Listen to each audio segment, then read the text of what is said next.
My name is Pamela Curley, and I am the co-founder of the Svetlana Masgutova Educational Institute. And in this program, we work with primary reflexes. And when we're working with trauma and stress management, this is the tool that we use. Now, I'd like to explain to you why we work with reflexes when somebody is feeling stressed in their head, in their mind, in their thoughts. And it's because, as you know, the mind and body really are very strongly connected. And what I'd like to explain to you is just a few concepts, and then I'm going to show you one of the reflexes that we work with. And traditionally, it's one of the first reflexes that you can use when you're working with somebody who is experiencing stress or trauma. So now, when we have stress or trauma, what will happen is the brilliance of the brain will start reacting to protect you by using what we call primary reflexes. This program was created, by the way, by Dr. Svetlana Masgutova, so I want to make sure that I acknowledge and thank her for this work. And it's based on work that has been done for over 35 years. She was a psychologist and studied and worked with people in trauma, and that's kind of the background to where all this was even founded. So in noticing how people react when they're stressed, they actually go into movements that we call primary reflexes. Primary reflexes are what an infant will do to survive, being so little, so small.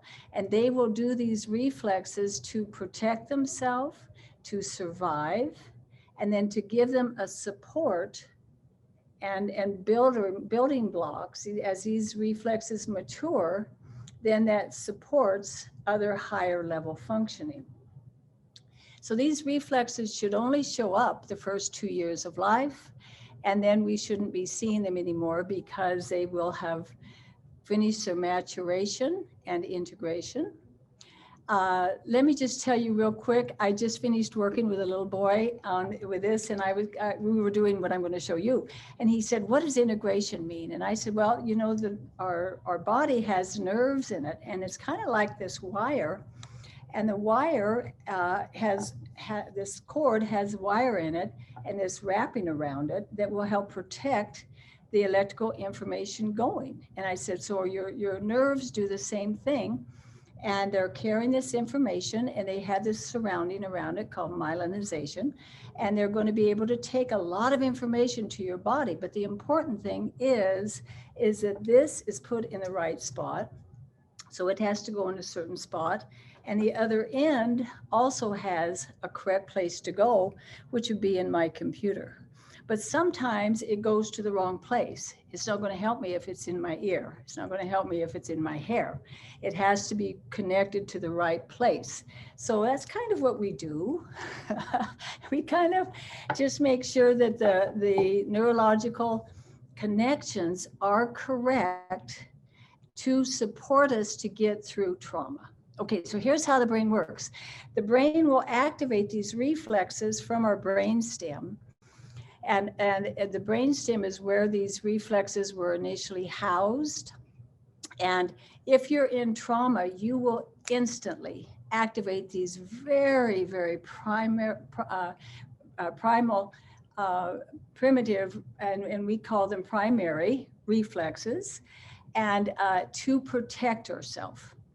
And the thing is, that's good during the danger, but the trouble is the brainstem does not have a clock. It does not have a calendar. It does not understand that the danger is gone. And we do a lot of work with trauma recovery. We do a lot of work with helping people to release from this burden that's on the body by being in this state of reaction over and over and over again. The reaction of using these reflexes is perfect during the trauma. It is not necessary later. But the brainstem doesn't know it's over. So it doesn't have a clock, it doesn't have a calendar, it doesn't know it's over. So the work we do essentially is we're going to go in and reboot the brain and let the brain know, not the mind, We're going to let the brain know that the trauma is over. So here's what the trauma felt like. What I want to do is show you the opposite. And this is what the opposite feels like: safety, comfort, confidence. So we go in and let the body experience this. So a common reaction to trauma is that people will most frequently or very frequently go into what we call a flexion, and they'll curl up. Even go to the prenatal position called tonic labyrinth. That is for protection. You couldn't do anything better. Your body is so brilliant to pick that movement because it will protect you. You're exactly right. But you don't need to keep doing it for 10, 20, 30 years.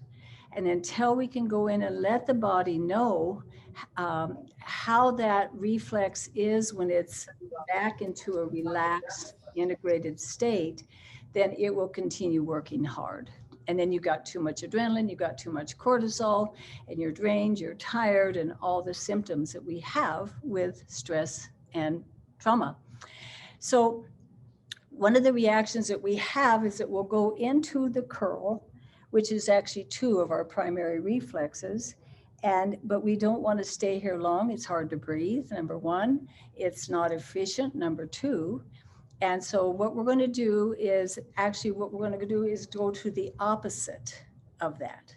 So what I'd like to show you today is a reflex called trunk extension. And trunk extension, what we'll be doing is showing you the big picture. Let me show you the big picture here. So what I'm going to do is show you what this looks like.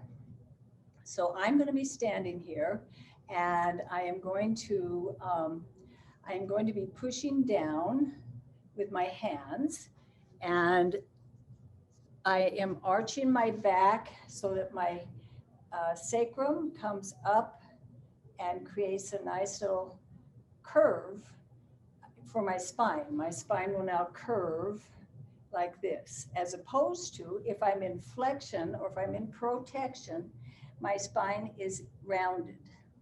So this is protection, and the opposite way is trunk extension. So my spine will come and curve up, okay? We call that extension of the spine. And so for your body to feel it, we're going to have you push down. And you do want to have this beautiful little tilt of the pelvic area of the sacrum. See how I'm doing that? You have to have that tilt first. Relax your knees, push down. Now, here's the fun part. You're going to love this. I'm actually doing something more there. I'm actually also separating movement in my core, because this is called trunk extension. So not only am I pushing down, here's what else is going on. You guys can do this because babies do this. It's called trunk extension. If you take a baby and you hold them on the ribs and you have them lean forward, they will go into trunk extension. They go up on their legs and then they straighten up real tall like that. Okay? They do that automatically for 3 months. And then it's integrated, and then they don't necessarily do it. But they practiced it. Now, the importance of this reflex is that it allows for you to feel stability. It allows for you to feel grounded. It allows for you to find your midline so you know where you are in space. When we've had trauma, when we've had stress, we kind of can forget where our body is and where am I and what am I doing? And we feel very confused and frustrated and angry and scared, all of those feelings. Now, just so you know, you've done nothing wrong. It's not your fault. Your body just got locked into a pattern of protection, which creates a lot of cortisol and adrenaline, and that keeps pumping because it doesn't get to reset back to normal.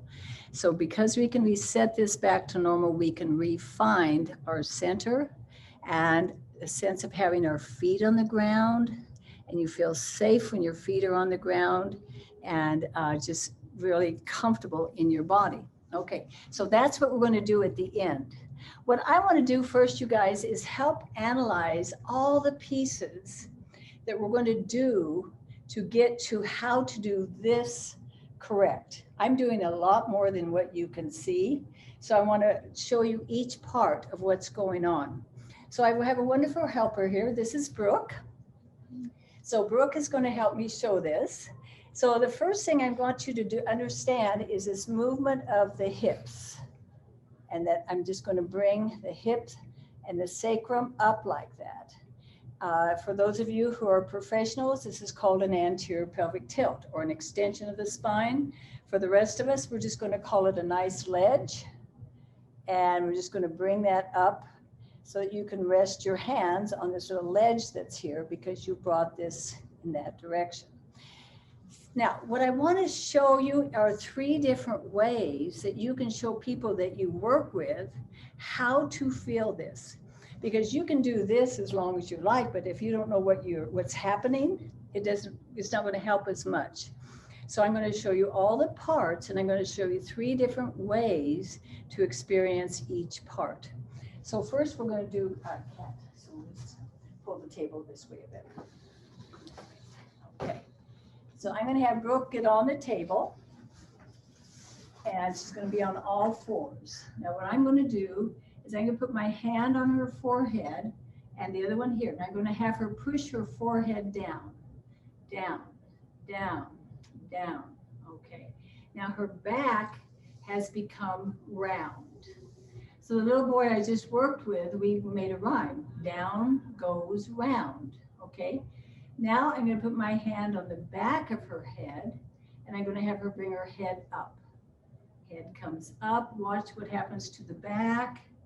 And now she has this tilt here, and she has a curve. So this creates a curve. Okay. It's kind of like a bow.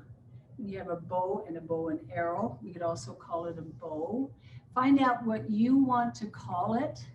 And then it can be called anything you like, but the difference is that the back and spine are going like this here and the other way.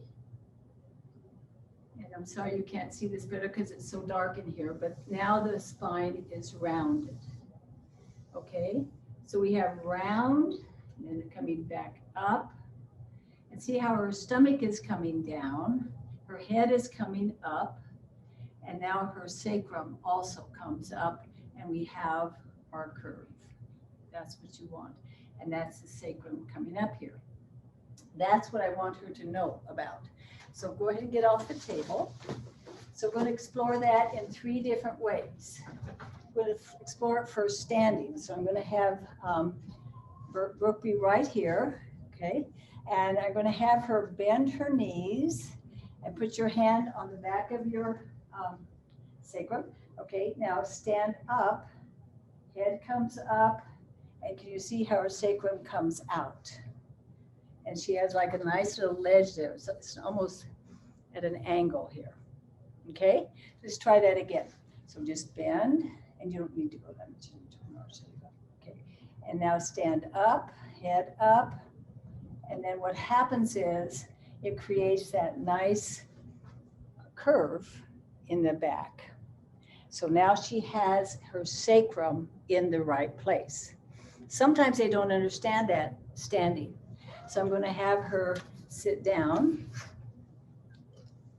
And actually just sit on the table then so you can see. Let's pull the table so you're sitting on the end. Great. Okay, so I'm going to have her sit down. All right, and I'm going to have her slouch. And we all know how to do that, correct? Now what I'm going to do, this hand is going to invite her front of her body to straighten up. And this hand, I'm putting at her lower back. I'm putting this at her lower back, and I'm going to push her lower back forward and pull this up. And there she has it. Now she has a wonderful tilt of her sacrum. That's critical for this reflex to be integrated, okay? So that was standing, sitting. I can also have her lie down. Down, fine. I'll get this changed here. Okay. So if I want her to experience this lying down, all I have to do, and this is what this wonderful little boy did that I just worked with, I'm going to come in, always ask permission though, especially when you're working with trauma and stress. Don't just come in. Always ask permission if you're going to go on the back of the body, because you can't create safety by putting somebody in fear. You know that. Okay, so may I touch the back of your bed? Okay, so I'm going to come in at the top of that sacrum area. And what I'm going to do is I'm going to pull this way and see if she can arch her back. Remember how it felt when you did the arch. So if they've experienced that, I'm going to ask them to recreate that. Okay, and bring your back in an arch. Feel that? Okay. And you should essentially create a bridge here that you can put your hand all the way through. That the little boy I worked with, his arch was beautiful, and I could put my hand all the way through, and we called it a bridge. Okay, so that's experiencing, great, go ahead and stand up. That's experiencing what we need here, this little tilt of the sacrum. And what I'm also going to have you do is you practice doing this right now. If you want to stand up and just put your hands here. And it's just right there. There we go. Good. And then I rotate so that I have that nice arch in my back, a curve in my back, and you see the movement up. Okay. And then while you're holding that upward movement, also relax the knees. So it's very, very important that your knees are not straight. Okay. One way that you can tell if somebody is working with a tendon guard, with a trunk extension that is not integrated, is that they will lock their knees. They'll lock their hips. There is no movement at all, and they're standing like this in protection. So this is called a hyperactive trunk extension, and that means I'm in protection and I'm ready to fight. We've done that. We've been there. What we need to do is show the body what is the opposite of fight. It's safe. It's confidence. It's security. And what I want the body to feel that, rather than talk about it, I want your body to know what it is, okay?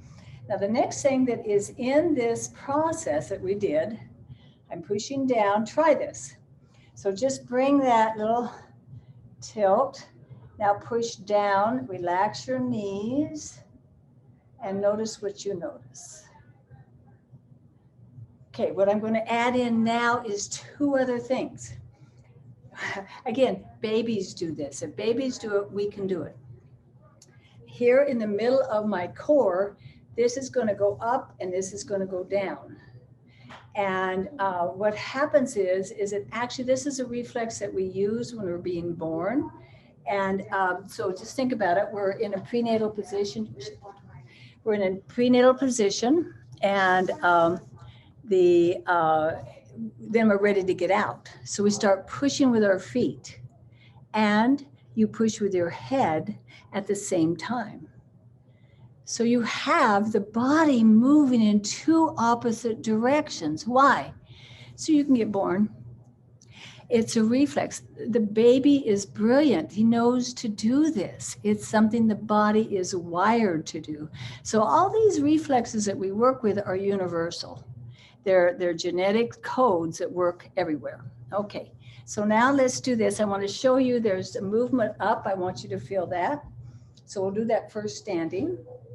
Okay, so what you can do here is you can have their arms like this, and then you can put your hands under theirs as if you're a chair, the arm of a chair. Then I'm going to have her push her arms down into mine. Can you see her upper trunk go up? Feel that? Yeah. So from here on up it went up.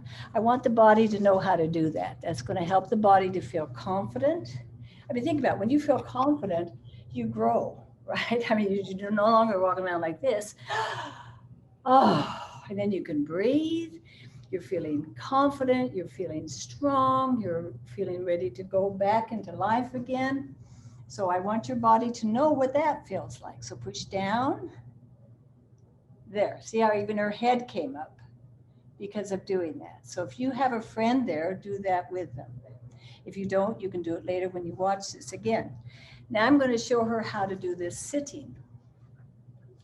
So now I'm going to have her put her arms on the chair and just push the arms down into the chair. And can you see how that upper trunk grows? So if you happen to have a chair with arms, do this a lot during the day. It will help you to find, oh, found it. I found that upward movement. I'm no longer locked in my core, okay?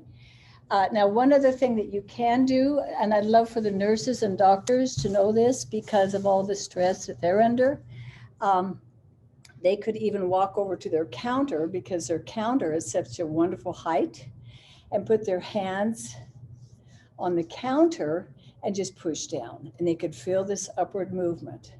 So now I'm beginning to loosen up where I hold all my tension. Now I can breathe, okay? So now let's do it one other way. I'm gonna have her lie down. Move the table again.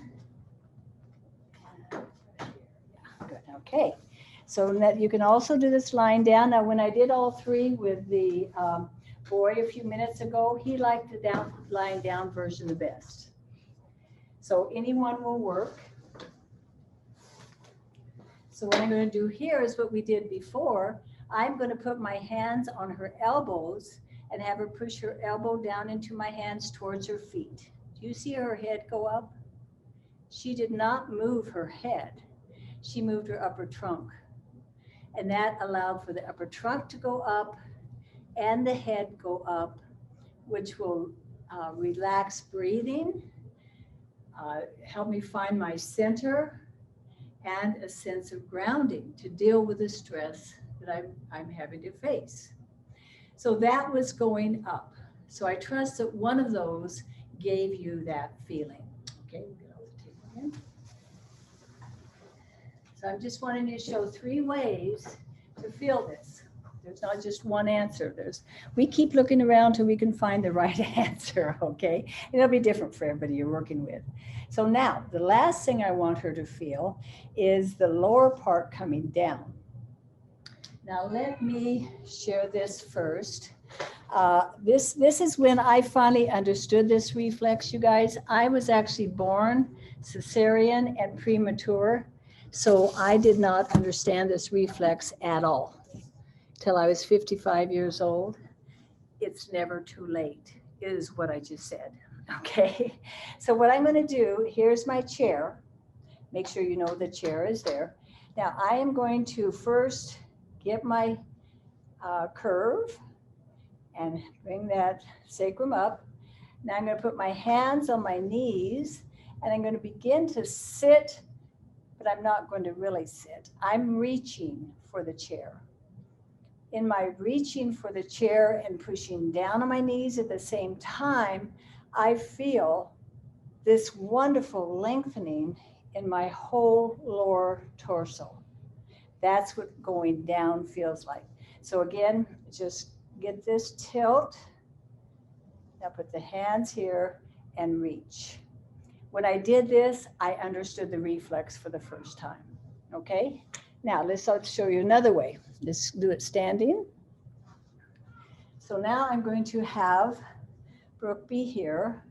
This time I'm going to put my hands in her elbow crease. I'm going to be pushing down on the forearm, and she's going to be pulling her arms up, not with her shoulders, just her arms up. Okay, so go ahead and pull your arms up. Can you feel the lower half of your trunk go down? Yes, good. Okay, so that is the standing, And then I already showed the sitting part. And now let's do it lying down. Let's do the table first. Okay, all right, so go ahead and lie down. And you already know what I'm going to do, right? So now I'm here, my hands are here, and I'm going to have her pull her arms up, and she should feel this in your lower part. Okay, that's it, guys. There were 3 parts. Now, what I want to do is make sure that she can do all 3 at once. So let's start first now by having her lie down and feel all 3. So let's do this. Let's bring the table over to the wall. Okay. Okay.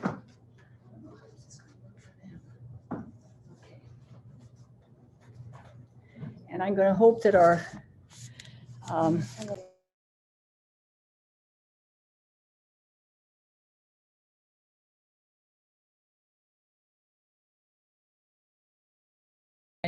I unmuted myself. Okay, so her feet are against the wall. So now what I'm going to do is I'm going to have her do the curve in her back. So do the curve, which will bring that sacrum up. So just, oh, here, good. Could you come hold this for me? Quick. Okay, I just had a cameraman come in. Just hold this right here so they can see. Thank you. That's why I'm here. That's why you came in. Okay, very good. And so what I'm going to do now, she's got her feet against the wall. I want her to bring the curve in. There's her sacrum. And now what I'd like for her to do is feel this at the same time. So now what I'm going to do first to have her feel that, do you remember when I showed you at the beginning, we went to here, and then we went from there to open.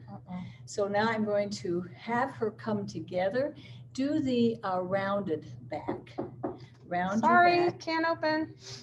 Okay, there's a rounded back.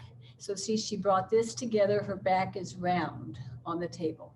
Okay, now I'm going to come here, bring this up, and can you feel your feet? Okay. And so now she could, and if somebody were standing here, she would also feel her head at the same time. So we're going to now do it all together. Go ahead and stand up with me, Brooke. So those were the pieces. We'll put that back here. Perfect. Okay. So those were the pieces. So we're going to go back to where we started. Okay. So Brooke and I will both do this. So now that you understand that this is going to come up and down at the same time, this is going to come out, you can feel this as you're doing it, okay? So push down and then feel this come up. Feel this come down. It's what you want to feel as you're pushing there. And if you have the curve in the back, if you have the little tilt here, and you have relaxed knees, this will be an automatic response. Okay? One other thing, and this is very important, because you want to be able to stand this way, not like this, but stand with trunk extension, because that gives you good posture. And then as you have good posture, you have confidence, and the body will let go of the battle. And then also sitting is the final thing I want to show you. And if you want to just sit here one more time. Sitting is something that you can practice anytime. Okay, if you want to just sit there. Okay. So if they're sitting and you find yourself slouched, you're giving memory to the stress and the reaction to stress with this posture. And it's hard to breathe. So let's get breath back in. Let's use this reflex to go and sit in a more powerful position. And all she had to do was bring this up and bring her lower back. I'm right here at her lower back. All that I'm doing is inviting that to come forward. And how does that feel in that posture? Good. Feels confident? Mhm. Yeah. Easy to breathe. Easy to breathe. Okay. All right. Very good. Thank you. Okay. So how about that? Do you all have any questions? Can you check what time it is? Yeah, there are 2 questions in the chat here. Let me read them for you. Great. Let's start with the first one. Is the pelvic tilt supposed to curl the tailbone inwards or outwards? Okay, so what you want to do is have the curve go, it's coming inward. It's coming inward so that the spine is going in an arc like this. So can you show? Yeah, yeah, okay, show, there we go. So if, yeah, there. See how this has to come in? The arc is like this. Got it? Okay, thank you. And then the next question is, if we have trauma or agoraphobia, should we be practicing this extension as we walk instead of hunching your back in protection? Will the mind perceive this as less of a threat and becoming prepared for a threat? Yes, because what it will do, it will help you to ground yourself on your feet. It will help you to find your midline. It will help you to find your center.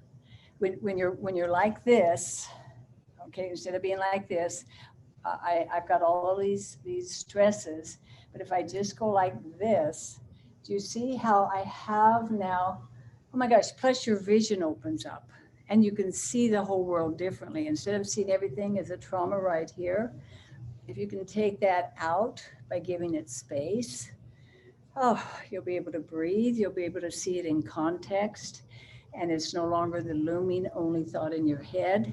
Give it space. And that happens from this. Your vision will change, your hearing will change.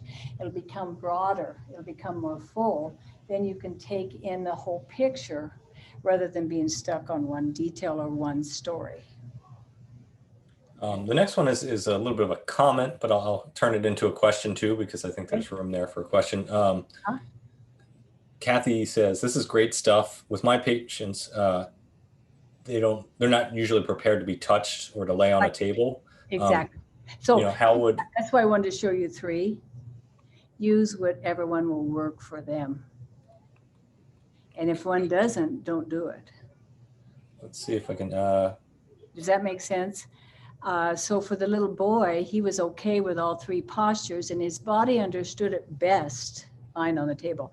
But if somebody, that's their source of trauma, no, do not use that. Because we're not here to invoke trauma. They already have that. We're trying to show them the opposite, what the opposite feels like. and then one here is, can you please explain the crossed arms position? Yeah. Okay, so I'm sorry, I forgot to do that at the end here. So I'm going to push down and I'm feeling this come up and down at the same time. All 3 are happening. Boom, and pushing down, up and down. So I can feel all 3 of these. My knees are relaxed. Now that is extension. That is the curve of the spine. Now I want my body to feel the opposite, which is coming into protection. But I want your body to feel moving out of that protection into a state that is very integrated, very comfortable, very confident. And then you can come back again and see, because I'm moving back and forth between them, I'm showing the body it's not stuck. I'm showing it how to move out of protection into a higher functioning place. So I don't want to avoid this. It's a good place to have when you need it. You just don't need it for 30 years is all. I have one here. I'm not sure I quite understand it, so maybe if I get it wrong, I can be corrected. But do you have a pelvic girdle model to show the tailbone and the sacral movement? I don't. I'm at a conference in Minnesota. Okay. Maybe we can get that to you at some point. Yeah, that would be great to be able to see it. But it's a rocking of the, yeah, and you can feel that for yourself. If you want to do it for yourself, you just stand up and rock forward, rock back, that. It's that rock. Okay. Okay.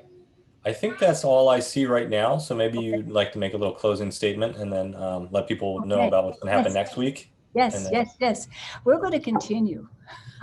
We've got a whole team of Masgutova specialists who are trained and do this work professionally and teach it. And so we wanted to share this with you all. And so we're going to be learning new reflexes to work with because they're at the very, very most basic level of all of our functionings, mentally, emotionally, physically, and our reactions to things. We want to get rid of the reactions so we can move into action. And this is a wonderful way to do it. We're worldwide, and it's such a joy to share with you. Thank you for having us here. It is wonderful. Thank you, Pamela. I got one more question that came in. Okay, so we'll get to that real quick and then that'll be it. How many times a day or how often should this be practiced? You know what, just do it till you can really feel it. Now, sometimes I even like to do it if I'm just lying down, and I like to practice feeling that separation of movement, one going up and one going down. And if I add that tilt in, how much easier that is. And then if you have your feet against the wall, you can feel your feet push against the wall. That feels so grounding, because then you know you're safe. When you have something to support you when you're walking, you have a sense of groundedness, security, and comfort. So that's a great thing to do. You can do it whenever you like. And a little addendum to this, and I don't think, I'm sure there's no one size fits all answer here, but how long do you think someone would have to practice this? Not necessarily on a day-to-day before they start to reverse some trauma. Yeah. It depends on how fast they understand what we're asking them to do. Because when I first said we're going to go up and down at the same time, how many of you believed me? What? And because I was premature and cesarean born, I missed the whole birthing thing. I didn't have a clue how to do this till I was in my 50s. And it's never too late. But once I understood this part of sitting down and I felt my lower torso go down, I went, oh, that's what they're talking about. They're talking about it going down. Now let me find up. And I found up. And once I found up, I found it. Some people will take a very long time. We work with a lot of children that don't have any movement at all. It's not the first reflex we work with them, but it will take them quite some time. But if you have a neurotypical body, your ability to learn will be very fast. If you have a body with developmental delays, the learning takes a while, but it'll happen. Okay, thank you, Pamela. That was wonderful. We'll see you on week 3. I think Isabel's going to be next week too. Yep. So we'll see everybody back here then. Same time, you should have the link. Wonderful. Thank you guys for coming. What a joy. Wonderful to meet you all. Okay, bye-bye.